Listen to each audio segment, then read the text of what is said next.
আজ আপনাদের শোনাবো এদেশের একজন মিলিয়নিয়ার এবং একজন বিলিয়নিয়ার সাংবাদিকের কথা। ভিডিওটি না টেনে পুরোটা শুনুন, তাহলেই জানতে পারবেন দুজন শীর্ষ সাংবাদিকের অর্থ সম্পদ লাভের পেছনের গল্পটি।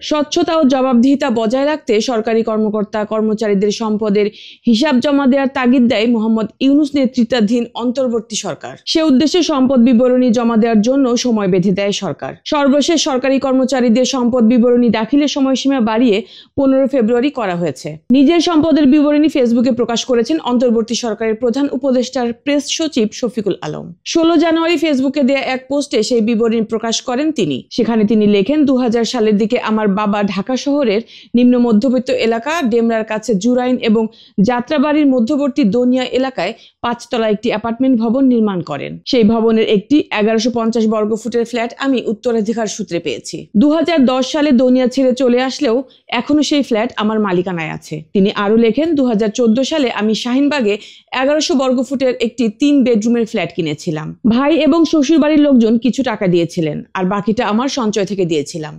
এছাড়া তিনি আরো লেখেন, প্রায় 5 বছর আগে আমি আমার এক শ্যালকের কাছ থেকে ময়মনসিংহে একটি ফ্ল্যাট কিনেছিলাম। খুব সস্তায় পেয়েছিলাম সেটি। একই ভবনে আমার স্ত্রী তার বাবা মায়ের কাছ থেকে একটি ফ্ল্যাট পেয়েছেন। এই দুটি ফ্ল্যাট আমাদের জন্য মাসিক আয়ের একটি উৎস। এছাড়া গ্রামে আমার 40% আবাদি জমি আছে। আমার একটি মাত্র ব্যাংক অ্যাকাউন্ট আছে যেখানে 1,14 লাখ টাকা সঞ্চিত আছে। এই আগস্টে আমি আন্তর্জাতিক সংবাদ সংস্থা AFP-তে 2 দশকের চাকরি ছেড়েছি। অ্যাকাউন্টে থাকা অর্থের বেশিরভাগই আমার AFP-র চাকরির পেনশন এবং গ্র্যাচুইটির। কিছু মানুষ আমার কাছ থেকে প্রায় 30 লাখ টাকা ধার নিয়েছে। আমার ধারণা বছরের শেষে আমার সঞ্চয় হয় অপরিবর্তিত থাকবে, নয়তো খরচের কারণে কমে যাবে। আমার একটি গাড়ি আছে। ঢাকা শহরে একটি গাড়ি পরিচালনা এবং ড্রাইভার থাকায় মাসিক খরচ প্রায় 50,000 টাকা। একজন সরকারি কর্মকর্তা হিসেবে প্রধান উপদেষ্টার প্রেস সচিব তার সম্পদের বিবরণী দিয়েছেন। তিনি একজন সাংবাদিকও বটে। পারিবারিক সূত্রে পাওয়া সম্পদ এবং একটি বিদেশি সংবাদ সংস্থায় চাকরির সুবাদে প্রাপ্ত অর্থের কড়াই গণ্ডা হিসাব তিনি দিয়েছেন। শফিকুল আলমের সম্পদের হিসাব আমরা পেয়েছি তার সরকারি কর্মকর্তার নতুন পরিচয়ের সূত্র ধরে, সাংবাদিক হিসেবে নয়। সম্পদ হিসাব দেওয়ার বাধ্যবাধকতা থাকায় তিনি এই হিসাব দিয়েছেন। শুধু যদি তিনি সাংবাদিক থাকতেন তাহলে তাকে সম্পদের হিসাব দিতে হতো না। তিনি সম্পদের হিসাব দেয়ায় একজন সাধারণ পাঠক জানলেন এদেশে একজন উচ্চ বেতনের চাকরি করা সাংবাদিকের আয় উপার্জন কেমন। কিন্তু এর আগে মুন্নী শাহর ব্যাংক অ্যাকাউন্টের খবর পড়ে পাঠক হিসাব মেলাতে পারছেন না।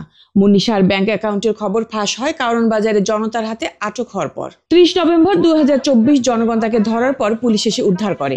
ভিডিওতে দেখা যায় মানুষজন তাকে পতিত হাসিনা সরকারের দোসর, ইন্ডিয়ার এজেন্ট, বিডিআর হত্যাকাণ্ডের উস্কানিদাতা ইত্যাদি বলছিল। পরে থানা থেকে তাকে তার কয়েকজন পরিচিত জন এসে ছাড়িয়ে নিয়ে যায়।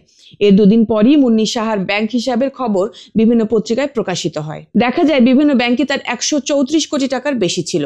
বৈষম্য বিরোধী ছাত্র আন্দোলনের মুখে 5 আগস্ট শেখ হাসিনা দেশ থেকে পালানোর পরই এসব আমানতের মধ্যে 120 কোটি টাকা উত্তোলন করা হয়েছে। স্থগিত করা হিসাবে এখন স্থিতি আছে মাত্র 14 কোটি টাকা। পত্রিকায় প্রকাশ, ওয়ান ব্যাংকের তৎকালীন চেয়ারম্যান সাইদ হোসেন চৌধুরীর সঙ্গে মুন্নী শাহর ঘনিষ্ঠ সম্পর্ক থাকায় মুন্নী শাহর বেশিরভাগ টাকাই ছিল ওয়ান ব্যাংকে। ব্যাংক হিসাবের বাইরে মুন্নী শাহর একটি ডুপ্লেক্স বাড়ি এবং উত্তরে জমির সন্ধান মিলেছে।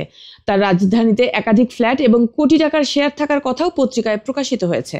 হাসিনার পতনের পর মুন্নী শাহ এবং সাইদ হোসেন চৌধুরী দুজনই জুলাই আগস্টে ছাত্র শ্রমিক জনতার আন্দোলনে নিহত সদস্যদের পরিবার কর্তৃক দেয়া ভিন্ন ভিন্ন হত্যা মামলায় আসামি হিসেবে অন্তর্ভুক্ত হয়েছেন। এদেশে একজন সাংবাদিকের বৈধ আয় এবং সম্পদের পরিমাণ কত হতে পারে?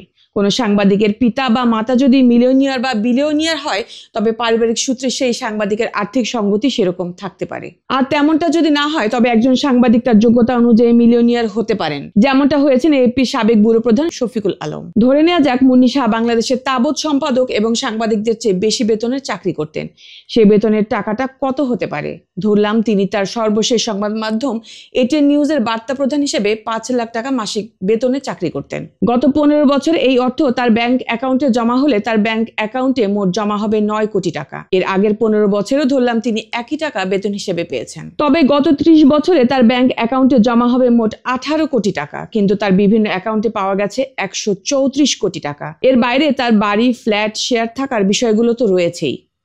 এজন্যই দুদক মুন্নী শাহর এই বিপুল পরিমাণ স্থাবর অস্থাবর সম্পত্তির অনুসন্ধানে নেমেছে। শত কোটি টাকা এবং বিপুল সহায় সম্পত্তির মালিক একজন সাংবাদিক কি করে হন? গত 16 বছরে সর্বক্ষেত্রে যে সীমাহীন দুর্নীতি হয়েছে সেখান থেকে সাংবাদিকরাও বাদ যাননি। এসব দেখে একজন সত্যিকারের সৎ, নির্লোভ, নিষ্ঠাবান, দায়িত্বশীল, ব্যক্তিত্ববান ও পেশাদার যে কোনো সাংবাদিক দারুণভাবে বিব্রত ও লজ্জিত হবেন। পতিত স্বৈরাচারী সরকারের পক্ষে দলবাজি এবং লেজুর ভিত্তিক সাংবাদিকতার চূড়ান্ত রূপ নেওয়ার নির্লজ্জ নজির স্থাপিত হয়েছিল। সে সময় এদেশের নামকরা ও খ্যাতিমান হিসাবে পরিচিত সাংবাদিকদেরকেও চরম তোষামোদিতার প্রদর্শন করতে দেখা গেছে। এসব দলকানা সাংবাদিকদের মধ্যে নির্লজ্জভাবে চাটুকারিতার প্রতিযোগিতাও ছিল নজিরবিহীন। বলার অপেক্ষা রাখে না, এর মূলে ছিল অর্থযোগ।